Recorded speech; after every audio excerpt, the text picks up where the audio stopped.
역전 인생을 위한 5대 요소. 두 번째, 시편 118편 19절에서 29절 말씀.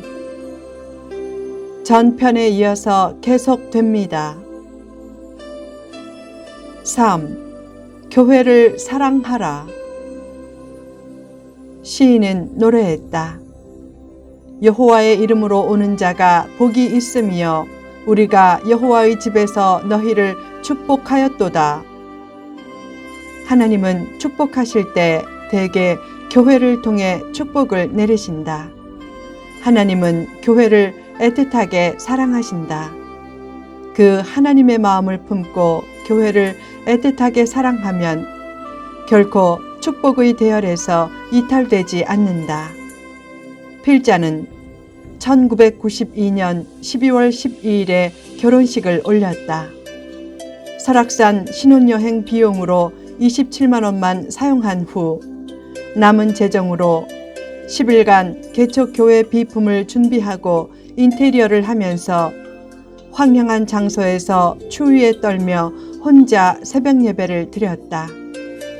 그리고 12월 27일 주일에 몇몇 지인들을 초청해 첫 개척 예배를 드릴 때 난방 시스템이 작동하지 않아서 참석한 약 20명의 사람들이 덜덜 떨면서 예배를 드렸다. 그때 초라했던 교회를 필자는 얼마나 사랑했는지 모른다. 아마 하나님께서 가장 사랑하는 마음으로 그 장면을 지켜보셨을 것이다. 하나님은 교회를 제일 사랑하는 성도를 제일 사랑하신다. 교회를 사랑의 제일 대상으로 삼으라. 교회 사랑의 문이 열리면 축복의 문도 열리고 교회 사랑의 문이 닫히면 축복의 문도 닫힌다. 미국의 지미 카터 전 대통령은 대통령 시절에 대통령직보다도 주일학교 교사직을 더 귀하게 여겼다. 그렇게 교회를 사랑하라. 교회는 가장 복되고 아름다운 곳이다. 교회는 힘든 사람과 함께 눈물을 흘려주는 곳이다. 또한 큰 상처와 슬픔 중에도 넉넉한 미소와 화해의 역사를 만들어내고 소외된 이웃에게 천상의 축제를 열어주는 곳이다. 교회가 교회답게 될 때 교회는 세상을 아름답게 변화시키는 샘물 근원이 된다. 좋은 교회에 대한 비전을 가지고 교회를 힘써 사랑할 때 그 사랑은 가장 위대한 축복의 씨앗 중의 하나가 된다. 4. 좋은 일에 매이라. 구약에서는 절기 때에 희생 제물을 제단 뿔에 매기도 했다. 그 장면은 예수님의 십자가 사건을 연상시킨다. 예수님은 십자가에 달려 인류에게 구원의 길을 열어주셨다. 그 은혜에 감사하는 마음을 가지고 자신을 산 제물로 삼아 하나님의 교회와 거룩한 일에 매라. 교회와 거룩한 일에 매이면 점차 축복의 맥도 잡히고 교회와 거룩한 일에 매인 줄이 풀리면 점차 축복의 맥도 풀린다. 주일학교 교사를 하던 한 신실한 대학생이 졸업을 앞두고 말했다.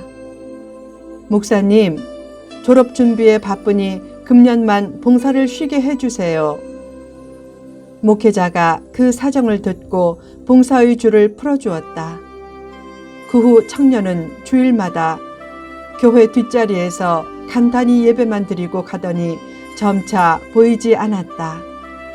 목회자가 전화하면 처음에는 일이 있어서 교회에 나오지 못했다고 하다가 나중에는 아예 전화도 받지 않았다. 그 후 청년은 고삐 풀린 망아지처럼 계속 세상에 빠졌다.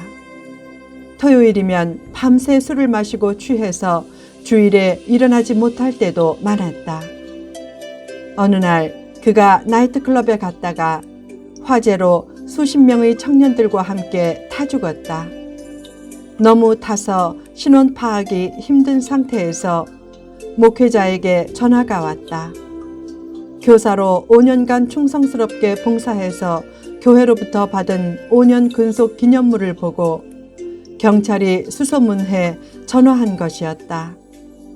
급히 달려가 보자 얼굴은 다 타서 알 수 없었지만 그 기념물을 보고 금방 그 청년임을 알았다. 목회자는 그의 시신을 부둥켜 안고 교회의 메인줄을 풀어준 것을 한탄하며 통곡했다. 교회 봉사에 매이면 부담도 되지만 그때 신앙도 자라고 천국 상급도 커지고 축복의 지경도 넓혀진다. 옛날에는 종에게 화인을 찍어 주인 것임을 나타냈듯이 자신을 주님께 묶어서 손과 발은 주님의 손과 발이 되게 하고 자신의 꿈과 비전과 생각은 물론 자신의 인생 전체가 주님께 매이게 하라. 참된 쉼은 거룩한 짐을 질 때 주어진다. 인생의 짐에 거룩한 짐을 더 얹으면 신기하게도 삶의 무게는 더 가벼워지고 그때 참된 안식과 평화가 찾아온다.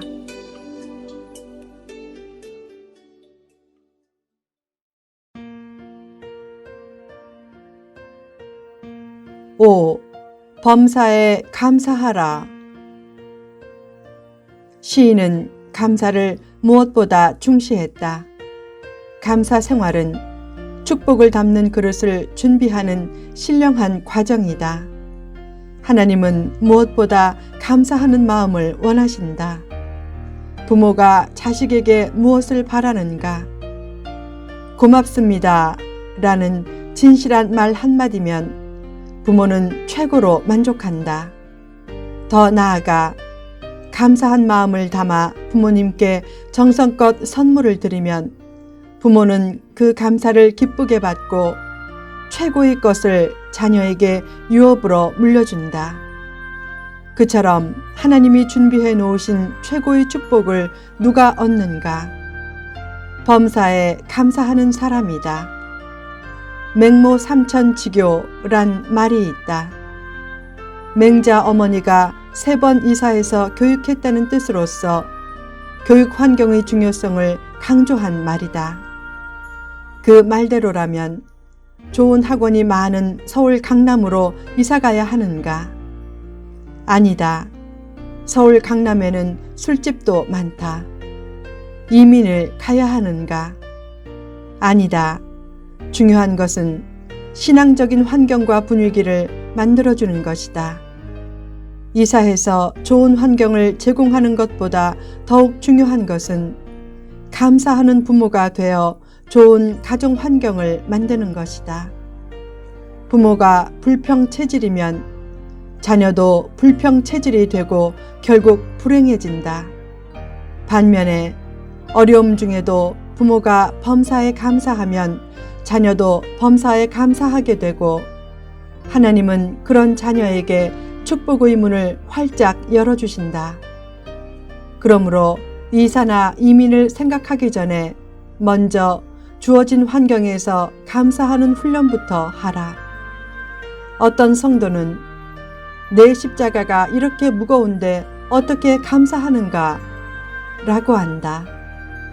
사람들은 자기 십자가만 제일 무거운 줄 알지만 사실상 그 십자가가 자신이 제일 무난하게 질 만한 십자가이기에 하나님이 지우신 것이다.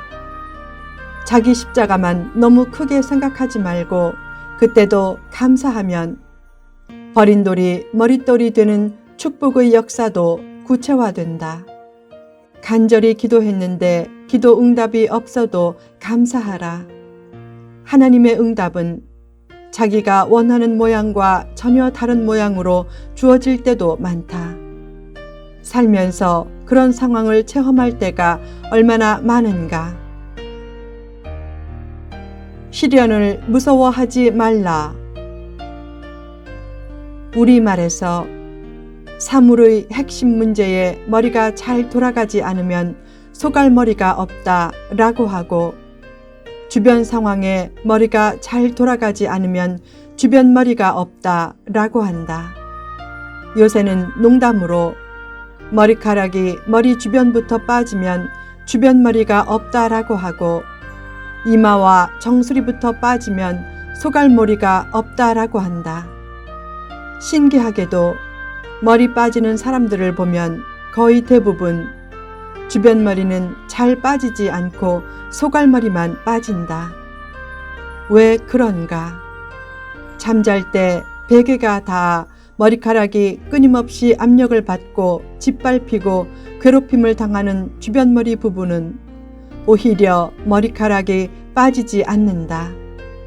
반면에 잠잘 때 베개가 전혀 닿지 않아서 압력도 없고 짓밟힘도 없고 괴롭힘도 당하지 않는 소갈머리 부분은 모근이 약해지면서 결국 쉽게 머리가 빠진다.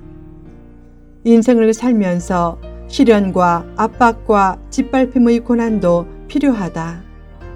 고난을 잘 활용하면 뿌리 깊은 인생이 되지만 너무 삶이 편하면 뿌리 뽑힌 볼품없는 인생이 된다. 시련과 고난을 무서워하지 말라. 고난을 믿음으로 승화시키면 그 고난을 통해 매장되지 않고 오히려 더욱 뿌리 깊은 나무가 된다. 자기 길이 아니면 다른 길을 새롭게 찾으면서 결코 패배감에 젖어 살지 말라. 늘 예수님 안에서 교회를 사랑하고 거룩한 일에 매이며 특히 범사에 감사함으로 버린 돌이 머릿돌이 되는 역전 인생의 주인공이 되라.